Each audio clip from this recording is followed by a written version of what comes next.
So a while back, my friend Paige dragged me out to do glass blowing. I don't know if you've ever done this. It's a really interesting thing. You're working with this big metal rod and you're holding this hot thing of glass and you're trying to shape it into a very precise shape. And it's a very physical, a very real activity. It's a very real world thing. And it's so different from the way I work. You know, I sit down in front of a computer, I type, I had this really kind of uncomfortable posture. And it's not actually good for me. You know, I don't think it's good for any of us. How many of us are computer programmers or work with computers or spend all day in front of machines, right? Yeah! So I don't like it. I mean, maybe if you're 25, it's cool, but when you're 40, you know, there's all these schisms. Like, hey, you know, my kid wants to play with me and I'm in front of the computer. Oh, I kind of feel like I should exercise, but I'm in front of the computer.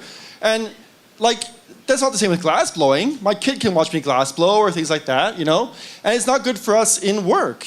There's a study that says that the incidence of heart disease and high blood pressure doesn't depend on how much you exercise, but on how much you sit down. Like it correlates with how much you sit down. So somehow we ended up in this place where we become these test subjects, these guinea pigs for like a 20-year study in how we take an entire civilization and make them sit down, right? And let's test what happens to them. I don't think good things happen. You know, at the beginning of this revolution, there's some great ideas, like we're, you know, hey, let's have a table with all this information. But look at the posture of Vannevar Bush. He's sitting there like this, you know, he's serious, he's working. And you see some people trying to play with that, they're riffing on it. Well, you know, we could have like a mouse, you could move your hand a bit, you could interact with things. Got to have dinner with Doug Engelbart, eh? And, you know, starting to play with this a bit more. You see other people trying to humanize these interfaces, like Susan Kerr. And she's a designer who did a lot of the icons for the Mac. And she's starting to play with humanizing the UI and interfaces, making these things more human.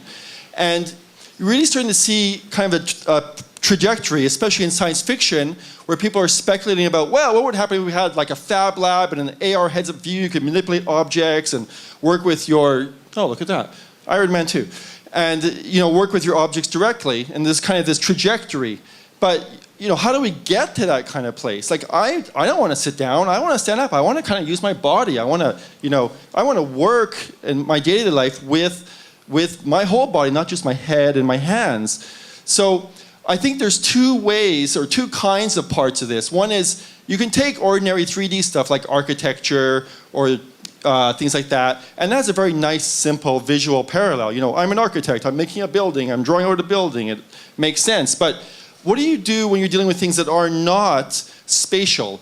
What do you do when you're dealing with things that, you know, I mean, the Kinect, of course, shows these ideas. You can, you know, see your body posture and do spatial things.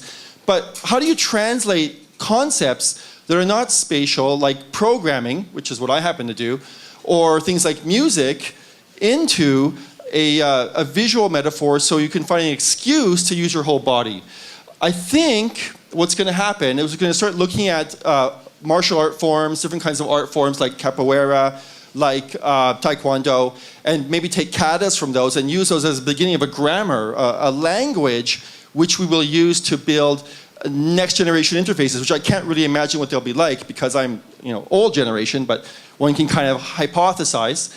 And I think what will happen is we're going to start to have to invent this grammar. It'll be a set of gestures, like, you know, clapping to wipe this, to start afresh, and swipe operations, and all these kind of slightly performative gestures which will be visible to other people, visible to you, shareable, a very human kind of thing. And when we do that, we might start to think differently. We might start to work together better. We might start to kind of treat the world better, interact with each other better. You could imagine working on a wiki together, like you're pruning the wiki, right, collectively. I'm not saying it's all good. I think there could be lots of terrible things that happen, lots of funny things. Any kind of groupthink is always a recipe for disaster.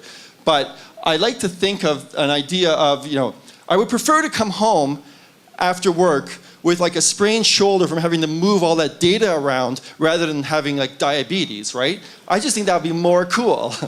It's like choose your poisons. So that's it for me. Thank you so much.